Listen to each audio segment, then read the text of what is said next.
should have smile when you see my car park in the yard. Don't scream, shout team. Cause the man where you have the only selling your dreams, you better cheat anyway. 39 a.m. in Trinidad and Tobago. Now, the results of the Tobago CivilNet THA poll were recently released. Mr. Leroy George, the Secretary of Tobago CivilNet, joins us this morning to discuss the findings and what the future may hold. Good morning, Mr. George. Good morning. How are you today? I am wonderful, thank you. How are you doing today? I'm fine. It's great to have you with us on the show this morning as we discuss this poll. I know, of course, this was something that you had in the works since, well, before December. And when the results were released in January, many people definitely were talking about it on social media and just in general conversation. But one of the things that we'd like to get to before we get to the results is exactly who was behind the creation of the poll and what the main intention was. Okay, so this poll was done as a collaboration between the Tobago CivilNet, of which I'm a member, obviously, but also the Elders Council, the Tobago Elders Council, and this was an equal collaboration, so it wasn't more the project of CivilNet than the Elders Council or the Elders Council than CivilNet. The intention, above all things, was to show Tobagonians that outside of an election season, there is a way to have your voice heard, to be a part of the policy making in Tobago, and to keep our employees, which is the Tobago House of Assembly officers, to keep them in check, basically, to know where they're doing well, where they could be doing better, etc. So we have a nice employee-employer relationship between the electorate and the elected.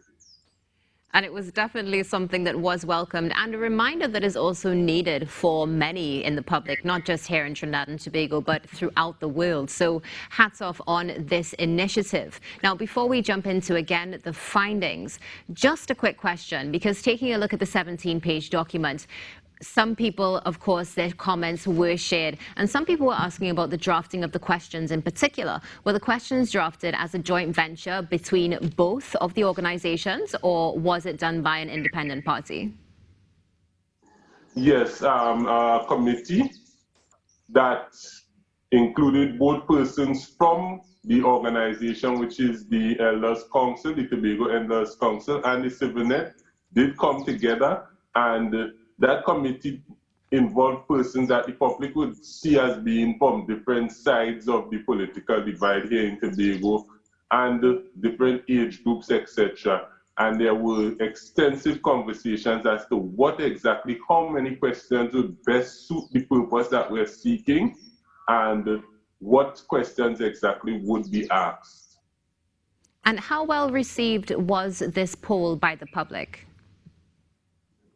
Well, we had 315 participants participating in this project, which is more or less consistent with what the only other poll I know happening on a regular basis in the Tobago space is just before elections. You have the North American Teachers Association, North American Caribbean Teachers Association, rather, that does the poll to estimate who is more likely to win the next THA election, etc. And so we had similar numbers to those where that is concerned, just under 1% of the voting population.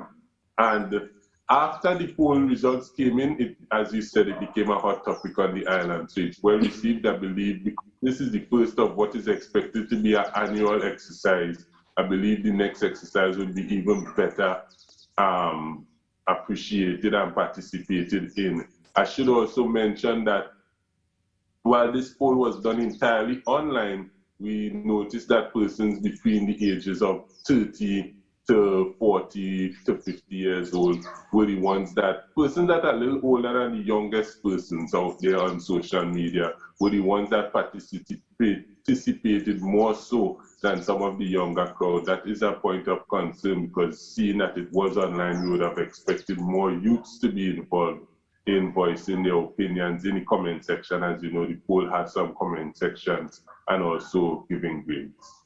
Undoubtedly, though, we will see an increase in the participation because, as you said, it was online, and it always, just takes one event and then everybody sort of jumps on board. So looking forward to seeing this become an annual thing and getting the feedback from the younger generation as well. So, Mr. George, let's talk about the findings of this citizens poll. What were they and how were they expected at all?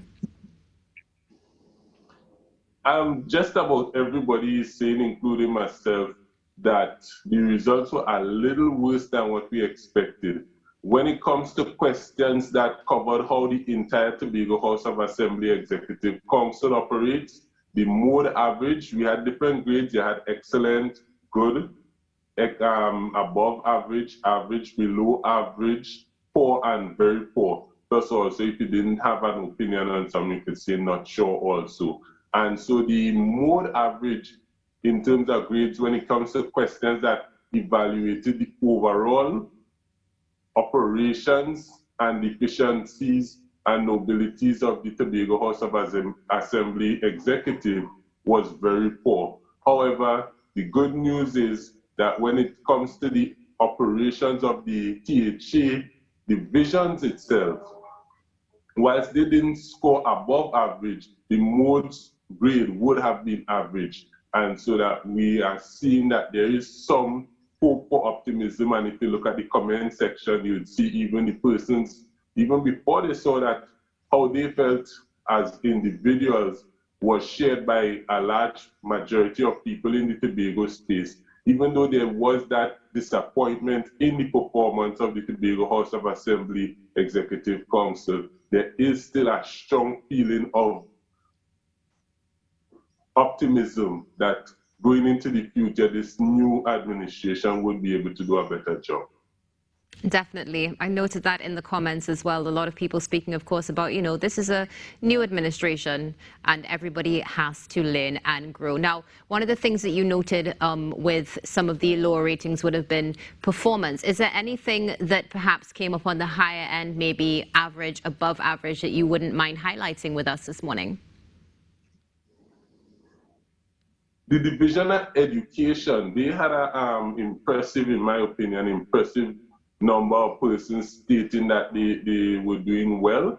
And so even though the Division of Education on average, the mode score would have been average, it was a higher average than the other divisions. So I would like to commend the Division of Education. I think the Division of Agriculture did slightly better than the other 5 divisions that were monitored or that questions were there about so that you could give your opinion and give a grade on. I should point out, though, that there are 9 divisions and we only looked at 5 this year. We're going to look at the other 4 next year. And all 5 of them would have scored average. Okay, well, so we are seeing some positive things in light of the entire poll and the results. Now, after this poll, are there any recommendations coming forward from CivilNet and from the Council of Elders that can be put forward for consideration to the THA and to the people as well? Yeah, definitely. First thing first, if you look at the comment section and if you look at the grades that go for each question, you'd notice that what the people of Tobago are particularly disappointed in this THA administration with is that they expected a much higher degree of transparency and people participation. I'm really just hearing from this poll, seeing from this poll, we want more transparency, we want more people participation, and also answering the phone. It's been a hot topic in the Tobago space. They feel as though a lot of the assemblymen, I should point out that while as individual secretaries they scored average, as individual assemblymen they would have scored very poor, also being very poor, being in mode average, and people saying that they're not as reachable as they expected. And so it's not a lot of things that I think this administration needs to work on. And also because in part of the breakup that happened where most, or not most, all of the now existing THA Executive Council would have separated themselves from the party that they would have been elected with, there is also the concern of sticking to the mandate that you were elected on, because that is a hot topic in the Tobago space. Did we vote for candidates did we vote for parties? And the one thing everybody seems to agree with, irrespective of whether you were watching the candidate or the party, you were definitely watching the mandate that you were elected on. And so certain things that were promised, we're seeing a delay in these things coming to fluency. And so this is the main thing that I think the THA executive needs to stick to. Just stick to the mandate. It's a simple equation. Further items and conversations for consideration. Mr. Leroy George, thank you so much for being with us this morning on the Now Morning Show. Have a wonderful day. Same to you. Have a wonderful day to you also. Leroy George, Secretary of Tobago CivilNet. This is the Now Morning Show. Stay tuned. There's more coming up after this break.